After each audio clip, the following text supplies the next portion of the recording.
Good morning and welcome to the Performance Measurement Tool VOCA Focus training.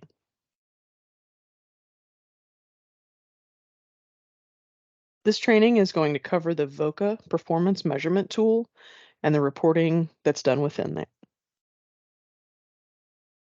First, why is reporting important?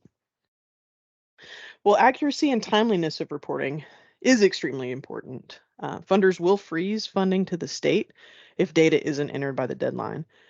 So agencies that have issues with accuracy or late reporting, OCJP may give monitoring findings, restrictive probation, or freeze invoices, and it can result in termination of funding. Reporting also demonstrates the value and benefits of victim assistance to the state and the federal government. It also shows progress towards strategic and performance goals for both OCJP and your agency. State and federal government focus has shifted to performance over just basic compliance with regulation. While that's important, state and federal government really wants to see that this money is providing change for victims of crime. So OCJP reporting requirements can be found on the reporting section of our website. You'll be provided a copy of this PowerPoint, and there's links within the PowerPoint. But when you're looking at the reporting page, you'll notice that there's an All Fund Sources tab. That's going to be reporting that is applicable to any kind of funding, whether it's state or federal funding. And then each fund source has its own requirements. Specifically, VOCA, right here on this tab, has these. There's also a reporting table. That will give you, if you only have a VOCA grant, you can print that off or keep it on your desktop, and that'll give you all the reporting that's required for that contract. There's also links to those reports that are embedded in the text on both of the tabs here and in that VOCA reporting table. Do want to provide you some definitions. There's a lot of acronyms in this, and so it's good to know what you're talking about. So, State Administering Agency, the SAA, that's the state office, and in Tennessee, it's OCJP, responsible for receiving VOCA victim assistance funds and reporting data. Subgrantee, those are the agencies or the entities that receive some of that grant funding. If you have a contract with us, you're probably a subgrantee. Performance measurement tool, we call that the PMT. That's the actual system that's maintained by the Office of Victims of Crime for collecting that performance data. We'll talk about the Subgrant Award Report, also known as the SAR. That's a yearly report that's done. It's kind of a forecast of what you think you'll be doing with the grant funding in the year to come, done every July or at the start of new grants. The subgrantee data report, we usually call it the PMT.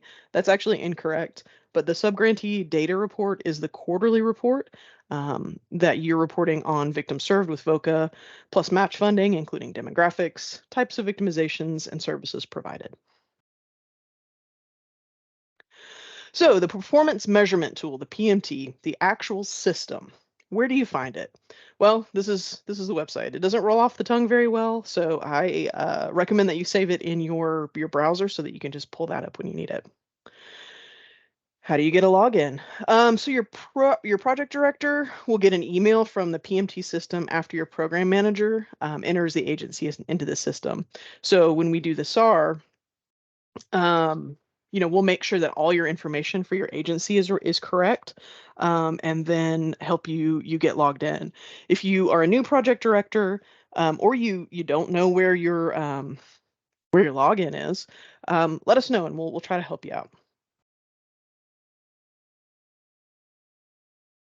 So this is what the front of the page looks like. Once you get to that fun OJP OSSO website, you'll enter your email in here because your project director email will be the username, and then your password here. If you know that you have a password and you've forgotten what it is, you can click here and work through that to get a new password. If you don't know what your password is, you may need to contact us, or you may need to call the help desk, which that'll come later in the presentation. So let's kind of talk about the differences between OCJP's roles in the PMT and the subgrantees roles. So OCJP manages subgrantee information. So that's putting your agency information in there, who the contact is, that kind of thing.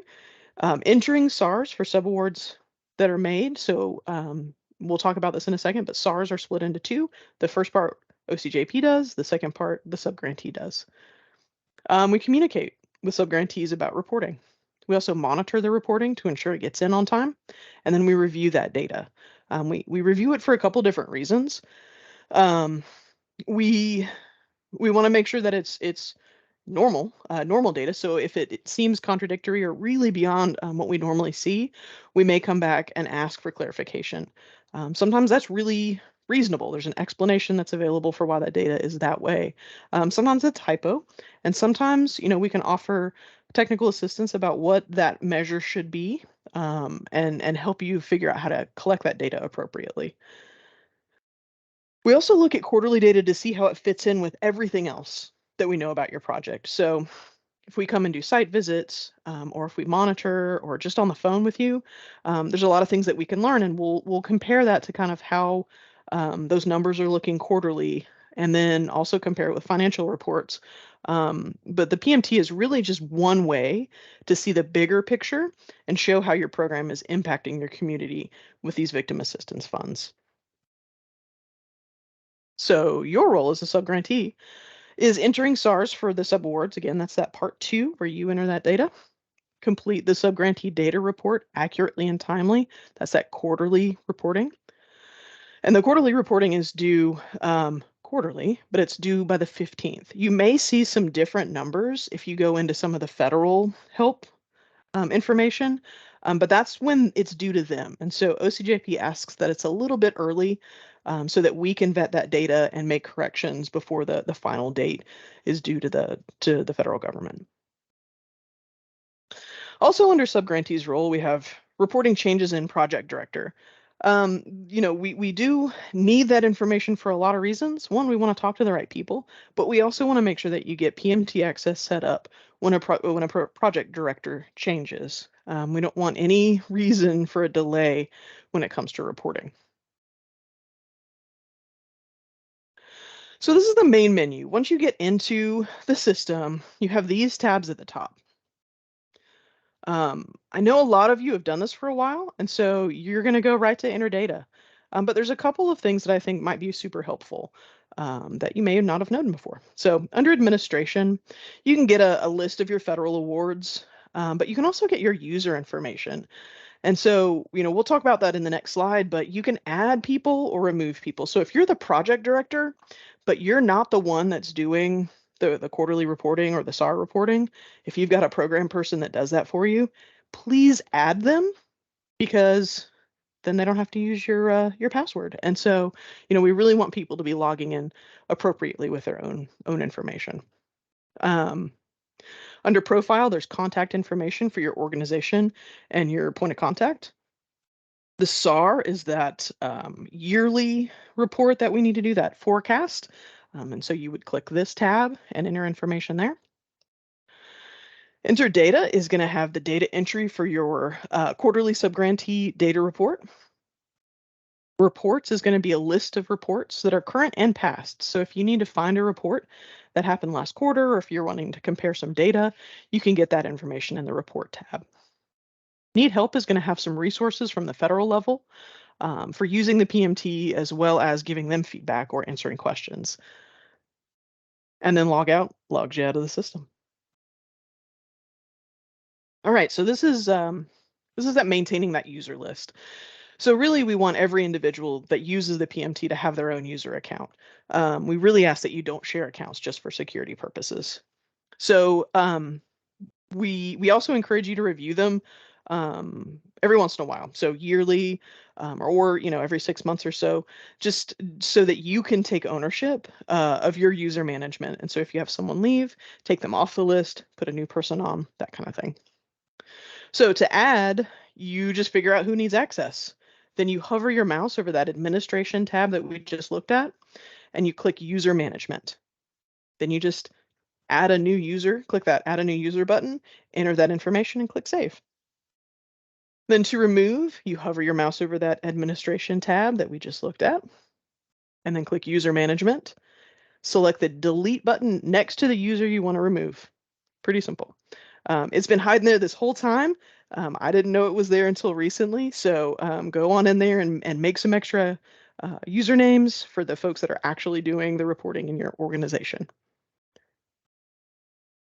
All right, the Subgrantee Award Report.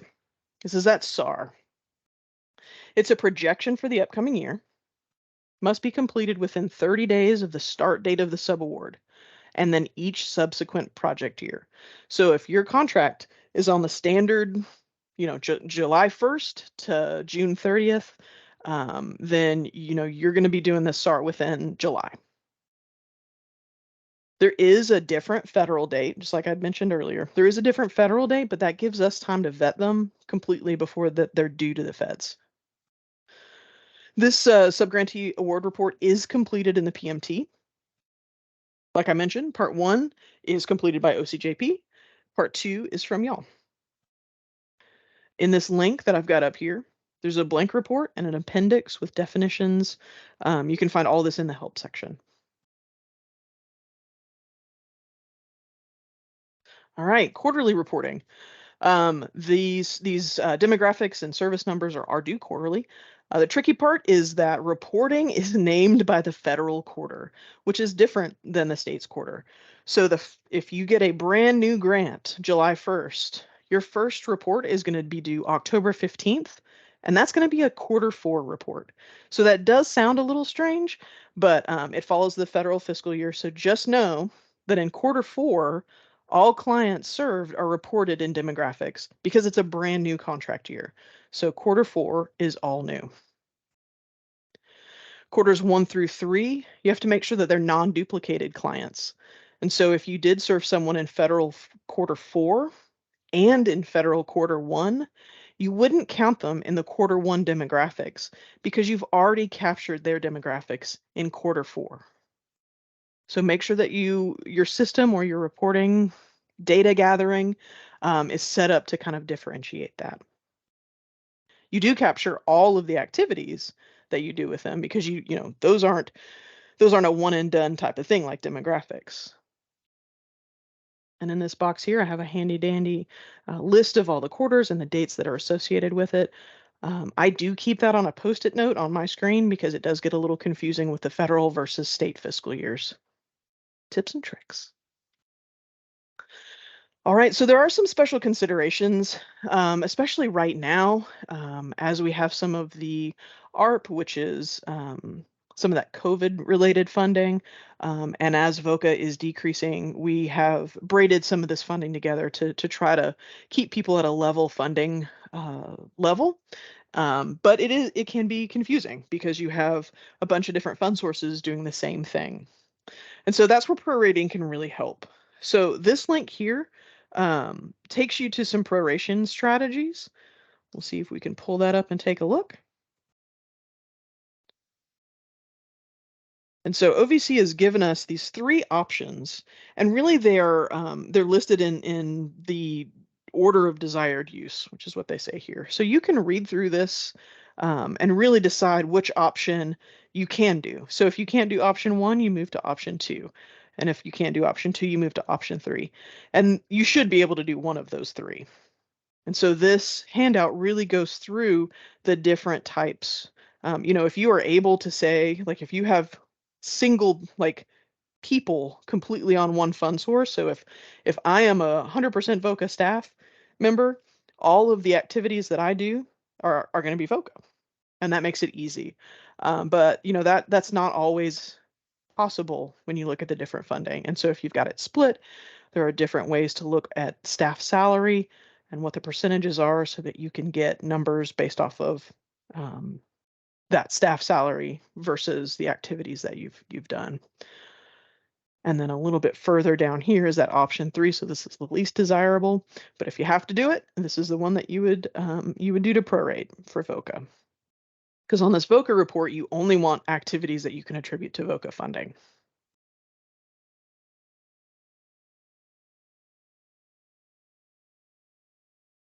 All right, some tips and tricks within the system.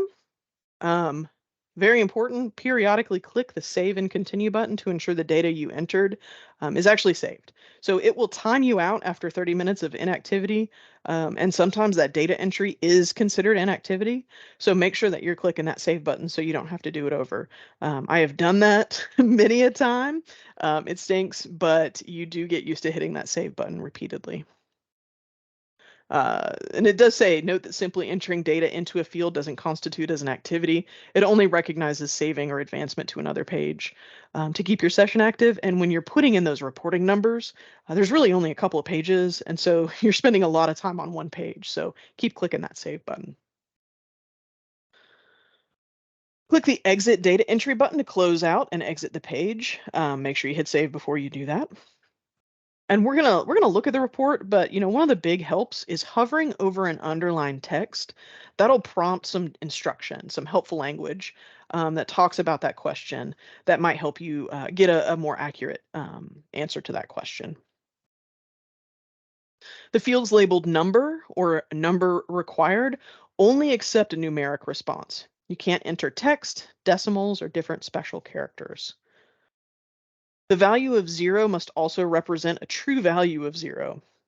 So if data for a field is not available or the field is not applicable, then you would enter NA if it is a required field or leave the field blank if it's not required.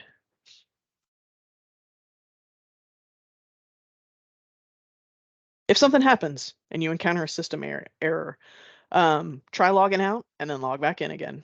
The old classic. You can use a different browser. Sometimes different browsers perform this page performs differently on different browsers. So I tend to use Google Chrome personally, and that one works really well for me with a PMT. You can clear the cache and cookies on your browser to give that a chance to clear the system error up. Restart your computer.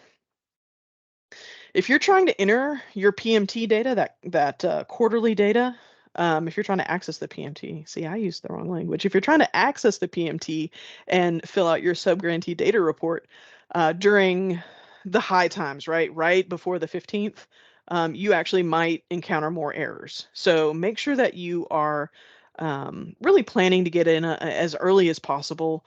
And if you have to, do it early in the morning or last thing before you log out for the day. Those typically have less traffic. All right, so we're going to go through the PMT together. Give me 1 second while I pull that up.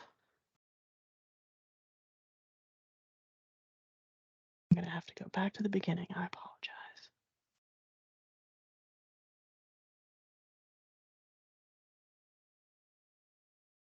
So I'm going to put my information in here.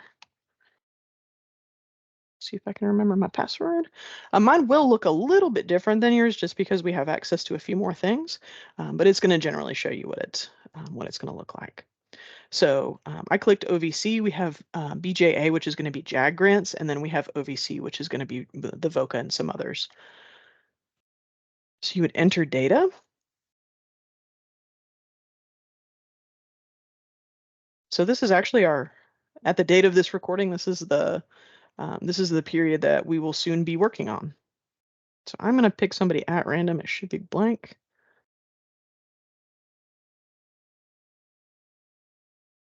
And so you'll see these different tabs in here: population demographics, direct services, and review. You can hover over these ones with underlines and it'll give you the instructions, which is super helpful. So, you're going to be talking about demographics up here. So the first one is going to be the total number of individuals who got services during the period. So this is going to be everybody. And then this is going to be any anonymous contacts. So you might have a hotline So this is gonna give you that hotline information, those anonymous contacts. And then of the people in number 1, how many were new individuals who received services from your agency for the first time during the reporting period? So this is going to be your unduplicated number. For that quarter 4, all individuals will be counted as new. For the rest of the quarters, you have to differentiate. Under demographics, you again can look at each of these and get a clearer picture of what you're looking for. So you want this number to match number 3. So if this is quarter 4, this is going to be everybody. If this is quarter 1 through 3, it needs to match this number 3, which is the unduplicated number. Same thing with gender identity, age. And then in types of victimizations, this is going to be for all individuals identified in question 1 and 2. And so go back up here and figure out this one's 1 and 2. So this is going to be everybody plus any of your anonymous contacts. And this is going to be the victimization types. So an individual can be counted in more than one victimization type, but they cannot be counted more than once within the same victimization type. You can find more information here. There is an appendix. Appendix B gives definitions of these victimization types. And so if you're new to VOCA or if you're just wanting to refresh your system and make sure you have everything, you can read through each victimization and make sure you're collecting it in the right category. It's also important to note that if your grant is a domestic violence grant, you should have, everybody that kind of comes into your service really should have a domestic violence kind of victimization. Because if you have a domestic violence grant, you are not going to be serving only sexual assault victims. You could have co-occurring victimizations, and that would be counted here. In B, you're going to have the individuals who received service of the individuals who received services. How many had more than one victimization? So that's going to be, if you have a domestic violence contract, it's going to be domestic violence, and if they have co-occurring conditions or victimizations, that's what's going to be reported here. So if 10 people came in and 3 of them had something other than domestic violence, you would put that 3 here. And then special classifications, you're going to have your victimization type under here. So you should be collecting these special classifications, including deaf or hard of hearing, homeless, immigrants, refugees, or asylum seekers, LGBTQ, veterans, victims with disabilities, victims with limited English proficiency, other, and total. So under direct services, this looks really small, but you're going to want to click in here and it's going to expand a little bit. So number 6 is the number of individuals assisted with a victim compensation application. So this is a little bit different. So if you have VOCA, you're required to inform everyone that would be eligible about victims compensation. So, a lot of folks put that in their intake packet. They talk about, if you're an innocent victim of a violent crime, you may be eligible for compensation. But that's not the number that goes here. This is actually the number of people that you sit down and fill out a victims compensation application with. And so that number is going to be much smaller, potentially. And then in 7, you're going to think about the types of services that are provided by your organization during the reporting period. So if you normally provide information and referral, and for whatever reason you didn't during that quarter, don't click that. So let's click a couple, see what happens. So we clicked information and referral. And so you're going to start with enter the number of individuals who received information and referral. So let's say 5 people did. It's going to drop down more questions. And so if 5 people received information and referral, you're going to want to make sure that there's at least 5 occurrences in here. You can have more. So one person can receive multiple instances of information about the criminal justice process. but it needs to be at least 5. So those 5 people received at least one thing, but they can receive more. So each of them is going to be very similar. So you put your number in and it's going to drop down. And again, just make sure that the number of occurrences equals or is greater than, the total number of individuals who received services in this category.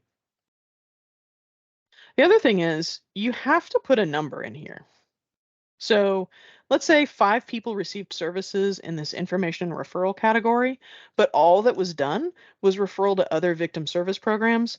You can put 5 in there, but you have to put zeros in here or it won't save and continue. So you'll do that for every section that you have services provided during that reporting period. And then we just move on to review because you're done. So you'll want to go through, obviously check and make sure you have all the correct numbers, everything looks right for the information that you have for your agency. Do those math checks in the services. So make sure that the services provided are equal to or greater than the number of individuals that received those services. And then, once you know that your information is correct, it doesn't give me a chance here because I don't have any information in here, but you'll hit submit. Once you hit that submit button, that's when it alerts us that you're done with it. You can save it and come back to it, but once you hit that submit, that's the flag for us to go in and check it. So once you hit that submit button, we'll review it and then get back to you if we have any questions or concerns about that report. Just to give you a little view of that user management one that I talked about, well, there's a bunch of OCJP folks in here, but yours will have that one project director, and then you can add extra people. The SAR, this is that subgrantee award report. So you will be able to go in here and enter that part 2 once we've done that part 1. Reports, this is the one where you're going to go in and look at your past or current report if you need to pull some data. And then need help, this is going to be email feedback, but if you just click the need help part right up here, that's going to take you to some helpful stuff, really. So if you click that performance measures one, it's going to take you to this OVC page. One of my favorite things is Vocapedia. It is it's an encyclopedia of VOCA, like frequently asked questions. So I encourage you to go through there and see the different stuff that's available. I'm there pretty often. And then in here, what we do is victim assistance. So you'll want to make sure that you click the victim assistance and not the victim compensation part. And there is webinars, some data stuff. You can get it in Spanish if that's your most comfortable language. And then, you can get some additional information. Just remember that some of the dates that they give you are the federal dates. And, OCJP does require things a little bit earlier so that we can make sure we get everything vetted before that date. So there's tons of really good information in here for you. So let's go back to this page. And so in this PowerPoint, I've got some resources. There's some links. This is what we just looked at here. So the victim assistance performance measurements tab, and you can get some of this stuff under there. There's a terminology dictionary under the additional strategies tab. That's actually really helpful. And then if you don't have a data collection system and you need to do things on paper, this Excel data tracking sheet gives you everything you need to collect information for VOCA. So that can be very helpful if you're going through a database change or you just don't have one yet and don't have it set up for VOCA. You can also find that information about prorating strategies in there. And then on that right side of the page, you'll find Vocapedia. I really like Vocapedia. You can always talk to your program manager. That's what we're here for. So, if you have questions about the PMT, about SARS, about the quarterly reporting, ask us. We want to make sure that your data is represented accurately, both so that we can brag on y'all and that you can as well. You can brag on yourself. So if you have any questions or anything like that, please reach out to us. Additionally, the OVC PMT help desk is available. That phone number and email is here. you can reach out to them, except federal holidays, and only on the weekdays. But they also are a great resource. Those are folks that work with the PMT most of the time, and so they know it inside and out, so they can answer a lot of your questions. All right, well, that's all I have for you on the PMT, the performance measurement tool, and the VOCA reporting within it. So please let me know if you have any questions, or your program manager. I appreciate your time.